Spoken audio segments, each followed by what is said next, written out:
सभी भक्तों को राधे राधे।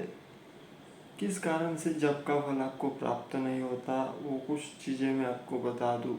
सबसे पहली बात तो जब भी जप करने बैठो, साथ में एक पानी का ग्लास या कटोरी लेकर बैठो। जब जप पूर्ण हो, आसन से उठने से पहले जमीन पर जल छोड़ो, उसे मस्तक पर लगाओ। इससे व्रत का फल आपको प्राप्त होगा, जप का फल आपको प्राप्त होगा, जो तप आपने किया है। मैं व्रत बोल गया, तब जो आपने किया है।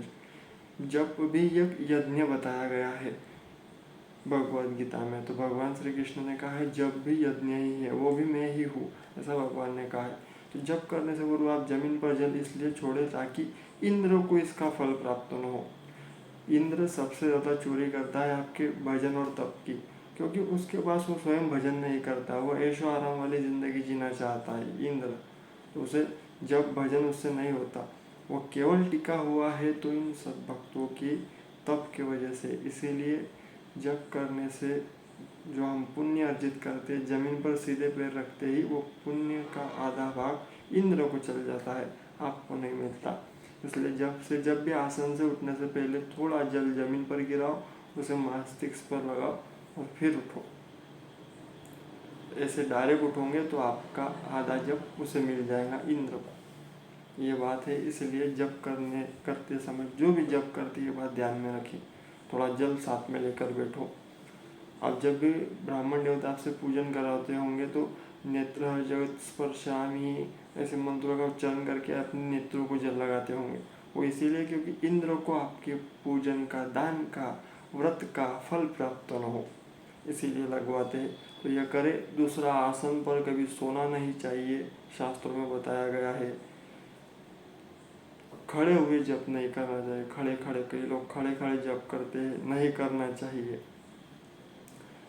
ये भी भूल है। जप करते हुए सोए ना, कई लोग सो जाते हैं जब चल रहा है, माला चल रही है और वह नींद की डुलकियाँ ले रहे होते हैं। दूसरा, अंधेरे में जप नहीं करते। अंधेरा हो तो दिया लगा लो, लाइट लगा लो, अंधेरे में बैठकर जप नहीं करते। शिव पुराण में ऐसा वर्णन है। वाहन पर बैठकर जप नहीं करना चाहिए। कई लोग वाहन चलाते हुए माला फेरते हैं, नहीं फेरनी चाहिए। इसलिए भी कहा गया होगा क्योंकि एक्सीडेंट वगैरह ना हो। आगे की बात सोचकर ये बात शास्त्रों में लिखी गई है, तो ध्यान रखें। चप्पल जूते पहनकर, अब कई लोगों को कोई बुरा लगेगा, लेकिन सच कहूँ ना तो कई अलग अलग लोग हैं वो जूते चप्पल पहनकर जप करते हैं, बाथरूम हो आएंगे जप करते हुए। हाँ, एक बात मैं अपने पे बता दूँ, जब मैं श्री वृंदावन धाम में रहता हूँ तो जब चलते हुए भी करता हूँ, क्योंकि भगवान का धाम है, वहाँ पुण्य अर्जित करने हम आए हैं।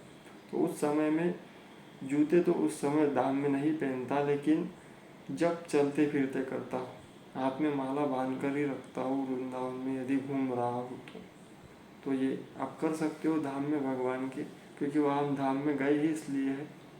बाकी अन्य जगह आप चलते फिरते जप ना करें, क्योंकि जप एकाग्रता का नाम है, वो साधना का नाम है। वो साधना हम क्यों कर रहे, परमात्मा को पाने। मुझे वृंदावन में हर जगह मेरे ठाकुर जी का अनुभव होता है, इसलिए मैं चलते हुए वहाँ जप करता हूँ। जूते तब भी नहीं पहनता, बिना जूतों के ही घूमता हूँ।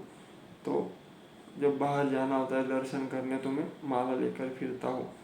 लेकिन आप ये गलती ना करें, बाहर जा आप फिर रहे हो, क्योंकि अन्य जगह में आप प्लेसेस में आप जब सड़क पर चलते हुए नहीं कर सकते, क्योंकि वो भगवान का धाम है, वहाँ कर सकते हो, लेकिन अन्य जगह मत करें। आप एकाग्र होकर भगवान का ध्यान करते हुए जब करें तो आपको पुण्य फल प्राप्त होगा।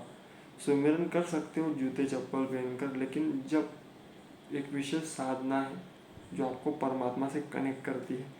एक समझो कॉल है 108 नंबर का जो भगवान के लिए आप लगाते हो, तो एकाग्र होकर ही लगाए, ये निवेदन है। और कम से कम 16 माला का नियम बना लो, चाहे जैसे हो, 1 घंटा भजन के लिए निकालो, क्योंकि आप 23 घंटे संसार को दे दो, 1 घंटा परमात्मा को दो।